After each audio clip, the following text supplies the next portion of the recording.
Well, the French president, Mr. Sarkozy, praised Barack Obama's input into his first NATO conference and reaffirmed the French support of America's new strategy for Afghanistan. I would like to thank President Obama, who has made a strong commitment towards all of the decisions we've made. It was his first NATO summit. It was so easy to work with him. He showed his leadership, he showed how committed he was, and when you hear the President of the United States saying that it is necessary to have European defense and to have more Europe within Atlantic defense, and the alliance needs to be a strong one, well then, it is exactly the same as France's commitment to resume its place within the integrated command. Well, joining us live now from the summit is our diplomatic correspondent, Paul Adams. So, Paul, we now know that Mr. Rasmussen will be the next NATO Secretary-General come August the 1st. What does he bring to the job? And everyone seemed very united behind his appointment. Well, I think everyone except one country, Turkey, was united on this.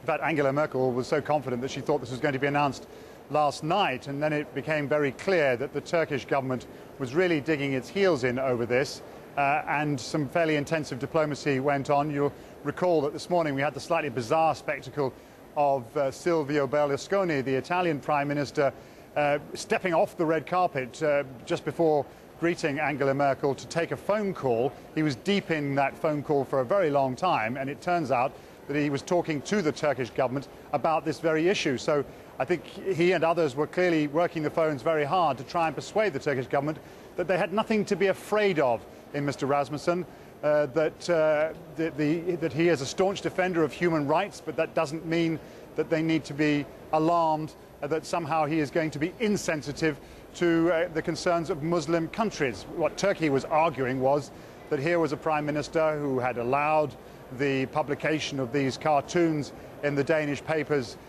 which they saw as offensive to Islam and the Prophet Muhammad, and also that Denmark was hosting a Kurdish television station in Denmark that the Turkish government saw as a mouthpiece for terrorism. Somehow those fears have been addressed. We have some pictures of the latest protests. We'll play those in from this end, Paul, and we'll carry on chatting.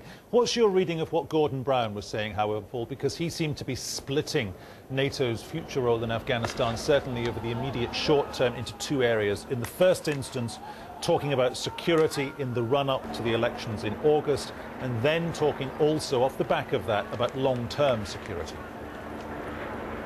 Yeah, I think, let me just give you some numbers, and I'm reading them off a page, so apologies if this sounds a little bit, this looks a bit clumsy, but what we've heard today is that 900 British personnel, some 600 German, some 600 Spanish personnel will be there to enhance security during the election period in August and the following months. The Americans are also saying that they're prepared to send another 5,000. Now, my guess is that's for the longer term commitment to Afghanistan. So clearly the NATO Secretary General feels that he has got some fairly significant pledges to enhance security in Afghanistan in the short term.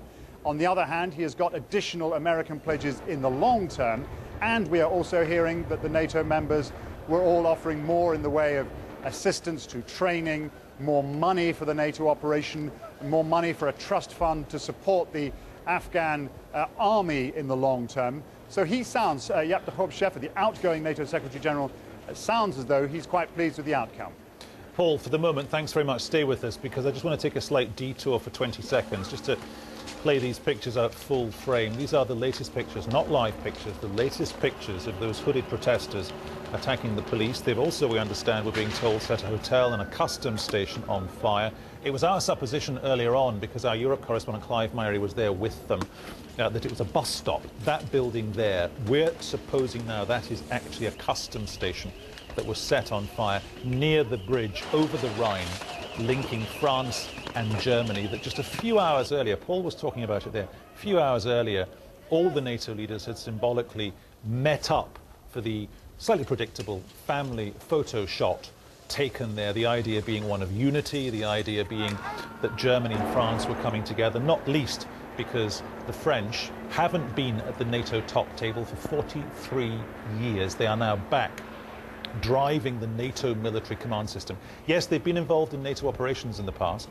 43 years ago they walked away. Now they're back in it again, and that's why, maybe that's why, the relations are so warm between Nicolas Sarkozy, the Sarkozys, Carla Bruni, and also Barack and Michelle Obama. A little earlier we spoke to our correspondent who was there as that protest was taking place, Clive Myrie.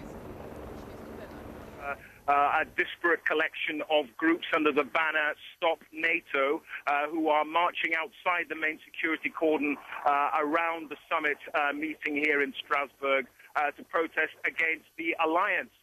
But it's the fringes of the march where the problems are taking place. The vast majority of people protesting today are peaceful, but I'm just back on the edge of the march here, and the acrid smell of tear gas is again filling the air here. And as I speak to you, I'm looking at a 6-story hotel which is completely on fire from top to bottom. The fire brigade here are trying to put out the flames. Just to my right is another building, a bank and a pharmacy that has been pretty much razed to the ground as a result of fire. And right in front of me ahead are, I would say, probably 300-400 members of the CRS riot police watching for any trouble. We've been watching all morning as there have been skirmishes between stone-throwing youths dressed in black, throwing Molotov cocktails, bits of paving stone, anything that they can lay their hands on. I have had the riot police here who've been responding with tear gas, canisters and bat charges. It's been pretty eventful this morning here, but I should reiterate that the vast majority of the protesters and demonstrators seem to be going about their business in a peaceful manner. Don't forget, you can follow the whole developing story as to do with the NATO conference via our website, bbc.com/news. More on that and all our top stories in just a couple of minutes. This is BBC World News. These are the top stories so far today. In the past few minutes, Gordon Brown, the British Prime Minister, confirming at the NATO summit in Strasbourg the UK is to send more troops to Afghanistan. He said the soldiers would strengthen security over the summer before the elections in August.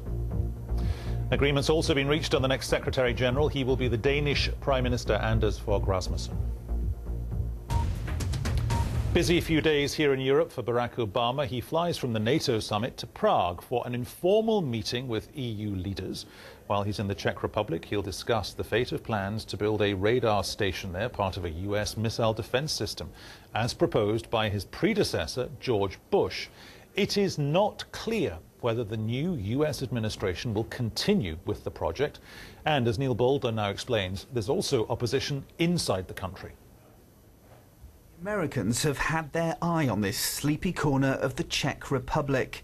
It's slated to be the site of a radar station, which would form a key part of a planned US missile defense system. President George Bush said it was needed to keep America safe from rogue states such as Iran and North Korea. But now there's a new man in the White House, and the locals, many of them long opposed to the scheme, are hoping for a reprieve. Such radars are okay in Alaska or Greenland, but it is absolutely ridiculous to build such a system 1.5 kilometers from Czech villages and towns. That's not a view echoed by the country's outgoing Prime Minister. Mirek Topolánek will be pressing President Obama to stick by the plans during the presidential visit. He's worried the defence shield may be ditched to placate Russia, and he's not the only one. From the beginning, this has been a bargaining chip for the United States, that in the end this issue will be decided over the heads of the Czech Republic or Czechs. And they will, of course, be willing, or Americans will be willing to trade it for any kind of support from Russia for their efforts in Afghanistan or fighting terrorism and so on. Czech opinion remains sharply divided over the radar station. Just a few weeks ago, the government had to withdraw a ratification bill from Parliament after it became clear the opposition would throw it out. These young activists, preparing for a march through Prague this weekend, are hoping that if their government doesn't ditch the shield, the US president will. Neil Boudler, BBC News. much. We are expecting a news conference from the US President Barack Obama in Strasbourg. As soon as that happens, we'll have it live for you on this news channel. So the two top lines out of NATO: 3,000 extra troops between now and at some point, quite close to, but immediately after the Afghan elections. That means August, September, October time. Plus, we have a new NATO Secretary General. Maybe Mr. Obama was watching BBC World News, because right on schedule, we couldn't get into our programme. Never mind, he came out, he's there at the podium.